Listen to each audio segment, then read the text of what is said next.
My boss docked my pay for being late after my kid's surgery, so I quit, sued, and made sure he'll never be taken seriously again. I'm a 34-year-old parent, and I've always tried to do right by my kid, even when life keeps throwing impossible curveballs. Last week was one of those moments that tested every ounce of patience and sanity I had. My son had to undergo emergency surgery early in the morning, something I never expected, something that left my heart pounding so hard it felt like it would burst. I spent hours in the sterile hospital room, holding his tiny hand, whispering that everything would be okay, pretending I wasn't terrified, pretending I could keep it together. The smell of antiseptic and the constant beep of the monitors burned themselves into my memory. By the time the surgery ended, I was exhausted, emotionally drained, and running late for work. I thought my boss would understand. I thought a small explanation, an apology, would be enough. But walking into the office that afternoon felt like walking into a battlefield I hadn't signed up for. The second I stepped past the door, I could feel it. The cold weight of his stare, the way he didn't even look at me before pulling out the payroll sheet. "You're late," he said flatly. No sympathy in his tone, just the cold words. "I had to dock your pay." My stomach dropped. Docked my pay. For a kid's surgery. I wanted to shout, to explain, to throw my laptop across the room, but the words caught in my throat. I glanced around. Coworkers avoided my eyes, pretending nothing was happening. It felt like I was standing on a stage, naked, being judged for something I couldn't control. The injustice burned hotter than any anger I've ever felt. And right then, a thought crossed my mind, raw and urgent. I wasn't going to let this go quietly. I knew this wasn't just about money. It was about respect, about dignity, about standing up for my child and myself. But I had no idea yet how far I'd have to go to make sure he never treated anyone like that again. I've worked at this company for nearly 6 years, and I've always been the reliable one. Early mornings, late nights, taking on extra shifts, I did it all without complaint. But my boss, he's always been the type to find power in intimidation. A man who thrives on control and makes people feel small. He hides it behind corporate jargon and efficiency rules. But anyone who's been under his thumb knows the truth. Even before this incident, I'd seen him publicly humiliate coworkers, dock their pay for minor tardiness, or spread rumors about them behind closed doors. And the worst part? Most of the office just swallowed it and moved on, pretending everything was fine. I tried to explain it to a friend once, how toxic it felt, how unfair and demoralizing, and they said, "That's just him. That's work. Don't take it personally." But it wasn't just work. It was personal. Every time he pointed out a mistake or questioned your dedication, even if you gave your blood, sweat, and sleep. And now, with my son's surgery hanging heavy in my mind, I realized this wasn't just about a late punch-in. It was about him thinking he could punish me for prioritizing my child. The audacity burned through me. Walking past his office, I could see the little smirk he always wore, the one that made you feel like any failure was entirely your fault. He thrives on fear, and somehow, despite all my years of diligence, I was now just another rule breaker in his eyes. The office smells of stale coffee and recycled tension, like the walls themselves were silently judging me. I felt trapped, cornered, and for the first time in years, unsure of how to respond without making it worse. Something in me shifted that day, though. I knew that I couldn't just nod, accept the docking of my pay, and go home. Not this time. Not when it involved my kid. I clenched my fists and realized this was the moment where I had to decide whether I'd let him win or whether I'd fight back, no matter the cost. And I had no idea yet how far that fight would take me. That morning still plays in my head like a movie I can't pause. My son's surgery had gone longer than expected, and I was running on sheer adrenaline and fear. The sterile smell of the hospital still clung to my clothes, and every beep from the monitors seemed to echo in my chest. When I finally got the call that he was stable, I rushed out, my mind still half in the hospital room, half in panic, and yes, I was late to work.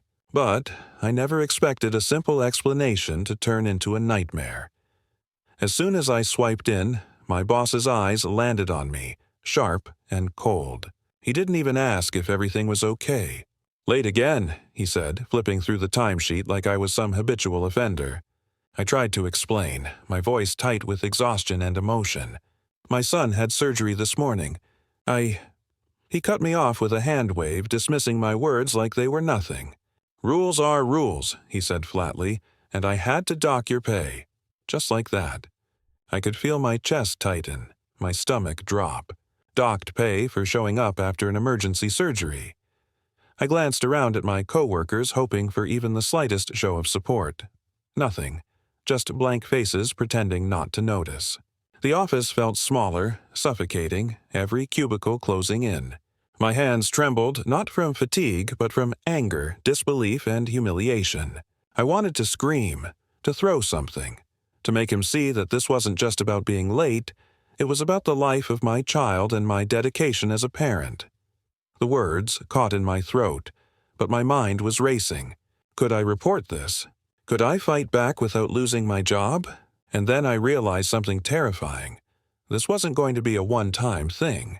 If I didn't do something, he'd never stop. Not for me, not for anyone. The weight of that thought pressed down harder than the docking itself. And in that moment, I knew my life was about to change in a way I hadn't expected. I swallowed hard and decided I couldn't just let it slide. My hands were still trembling as I approached his desk, every step feeling heavier than the last.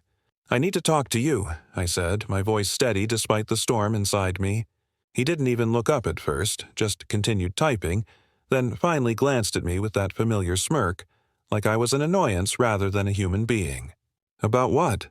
He asked, dragging the words, knowing full well the tension in the air. I took a deep breath, my chest tight. About docking my pay this morning. I was late because my son had emergency surgery. I explained it as soon as I could, and this is just wrong. His eyes narrowed and he leaned back, crossing his arms.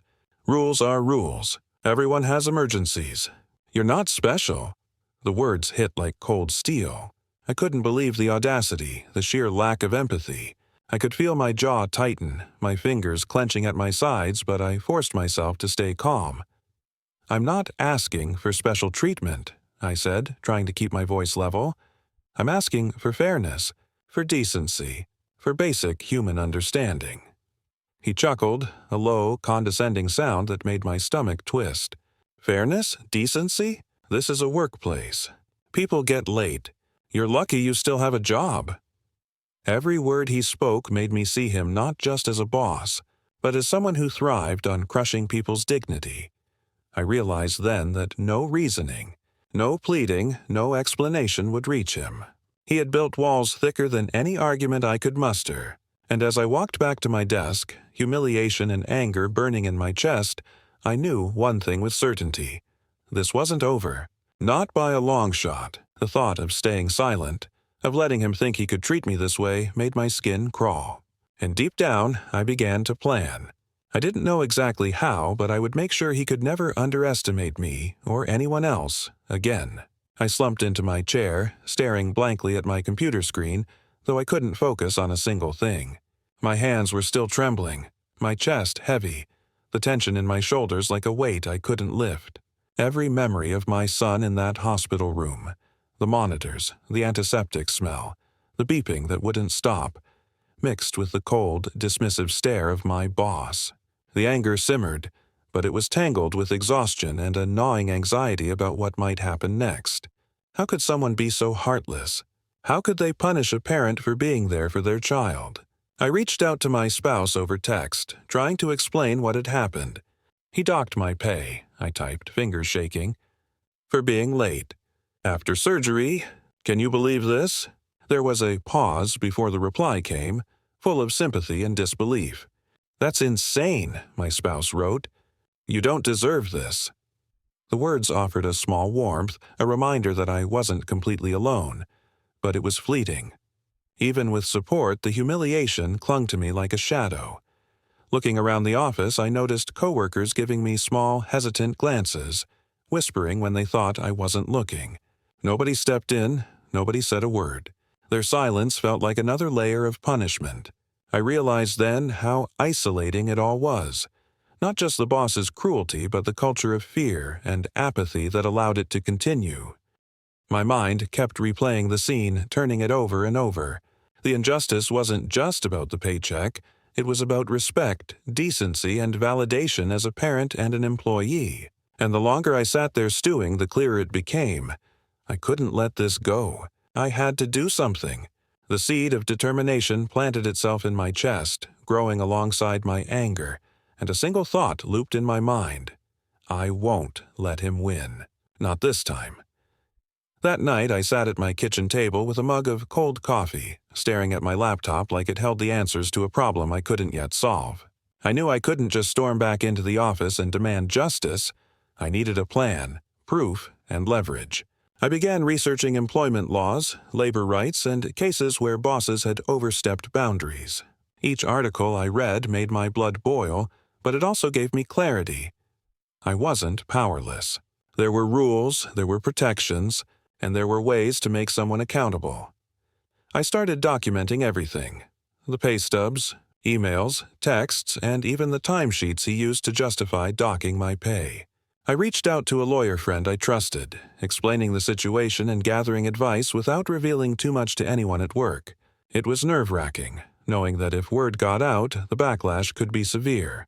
But each step I took felt like reclaiming a piece of myself that he'd tried to crush. The adrenaline replaced some of the exhaustion, and I realized I was no longer just reacting. I was strategizing. The office, which had seemed like a cage before, now felt like a battlefield waiting for the right moves. I made mental notes of who could support me, which colleagues had witnessed his behavior, and what evidence would be most damaging if presented correctly. The more I planned, the more I saw cracks in his armor. He wasn't untouchable. I found myself imagining scenarios where he would be forced to answer for his cruelty, imagining the look of shock when he realized someone was finally ready to stand up to him. By the end of the night, I felt a shift. The fear and humiliation that had weighed on me all day were now accompanied by a burning sense of purpose. I wasn't just a victim. I was preparing to fight back, and somewhere deep down, a small, dangerous thrill ran through me. Maybe, just maybe, he wouldn't know what hit him. A few days later, while reviewing old emails for my case, I stumbled upon something I never expected. Hidden among routine memos was a string of messages that revealed my boss had been bending the rules for years, manipulating pay, intimidating employees, and even covering up minor fraud to protect himself. My heart pounded as I realized I'd hit gold. Not only did I have evidence of my own unfair treatment, but I had stumbled onto a pattern of misconduct that could finally hold him accountable. The discovery made my head spin. All those stories coworkers had whispered about, all the quiet fear in the office. It wasn't paranoia. He really had been untouchable, but now the cracks were wide enough to drive a truck through. I started connecting dots, seeing how many times his actions had been brushed under the rug, and suddenly what seemed impossible began to feel achievable. The fear that had haunted me since the docking of my pay transformed into a fierce determination. I couldn't believe my luck. Or maybe it wasn't luck. It felt like fate had handed me the proof I needed to fight back. The knowledge gave me power, but it also made my blood run cold. I realized he would stop at nothing to protect himself if he caught wind of what I had found. The stakes had just gone from personal to dangerous. That night I replayed every interaction, every meeting, every insult and dismissal with a new lens. Suddenly, the humiliation I had suffered seemed like fuel, a tool I could use to build a case strong enough to finally put him in his place. And for the first time, I allowed myself to imagine the moment when he would realize that someone had been quietly gathering evidence the whole time. A sense of anticipation mixed with dread, and I knew things were about to spiral into territory he never expected.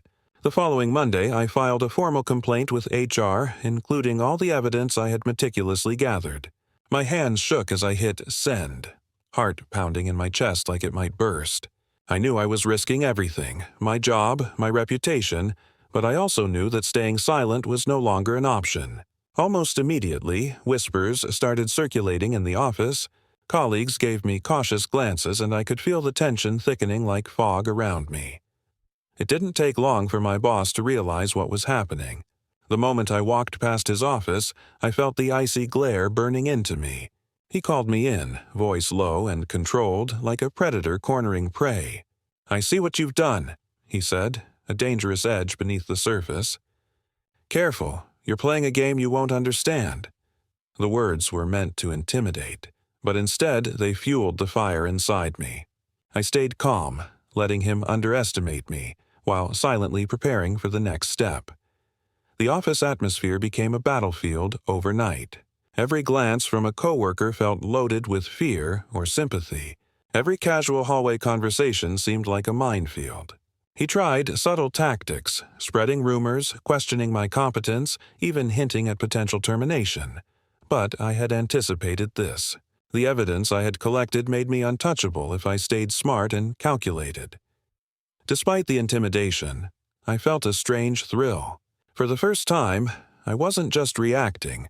I was controlling the narrative, turning what had once been pure humiliation into a strategic advantage. And as I walked back to my desk that day, adrenaline and anxiety tangled together, I realized that the real battle had only just begun. I had thrown the first stone, and there was no going back now. A week later, it all came crashing down. My boss had somehow convinced HR to put a temporary hold on my complaint while investigating further, and suddenly I was the one under scrutiny. Emails accusing me of insubordination appeared in my inbox. Colleagues, once supportive, now avoided me entirely, whispering behind closed doors. It felt like the entire office had turned against me, and for the first time since this started, I felt completely alone. I remember sitting at my desk, staring blankly at my computer screen, my chest tight, my eyes stinging with unshed tears. I thought about quitting, not because I wanted to, but because the humiliation and stress were suffocating. My mind replayed every moment with my boss, the smirk, the cold dismissal, the way he'd docked my pay like I was disposable. It wasn't just about money anymore. It was about pride, respect, and my sanity. And the realization that even my allies were hesitant to step forward made me question if I'd made a huge mistake. That evening, I walked home through the empty streets, the city lights blurring as exhaustion and anxiety weighed me down. I felt small, powerless, and utterly defeated. I questioned if I was ready to face the next round of retaliation, if I even had the strength to continue. And yet, beneath the despair, a stubborn ember refused to die. I kept thinking of my son, of why this all started, the principle, the injustice. Sitting on my porch, I allowed myself a moment of raw emotion, the fear, the anger, the humiliation. But that moment also crystallized a truth I couldn't ignore. I couldn't let him win. Not after everything. Whatever it took, I had to fight back, even if it meant putting myself through hell to make sure he would never treat anyone else this way. And in that dark, suffocating moment, I knew the battle was far from over, and it would get worse before it got better. The next morning, I woke with a sense of clarity I hadn't felt in days. Rock bottom had forced me to reassess, and I realized that fear and isolation weren't going to stop me. I had to double down. I reviewed my evidence again, organized every email, every pay stub, every witness statement. Each piece was a weapon in what was quickly becoming a battle of wits and strategy. I began drafting a detailed timeline of events, highlighting not only my own situation but also the systemic pattern of misconduct that I had uncovered. I reached out to a few trusted colleagues in hushed conversations, discreetly asking if they had witnessed similar abuses. One by one, they began confirming details, quietly offering statements that could strengthen my case. The office, which had felt like a cage, was slowly turning into a stage where truth could finally be revealed. I knew that when the confrontation came, it needed to be airtight, no room for manipulation or gaslighting. Every detail had to be documented. Every move had to be calculated. Meanwhile, my boss continued his subtle intimidation, sending passive-aggressive emails and trying to unnerve me with veiled threats. But now, instead of fear, I felt focus.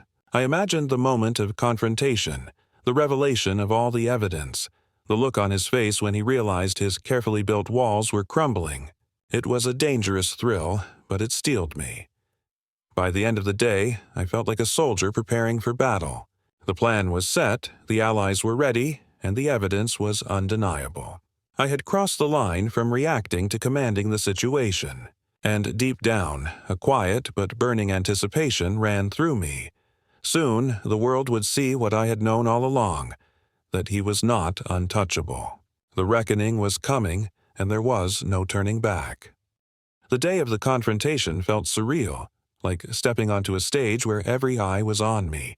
HR had arranged a meeting, and I walked in with my evidence organized, my statements ready, and my nerves steel-clad beneath the adrenaline.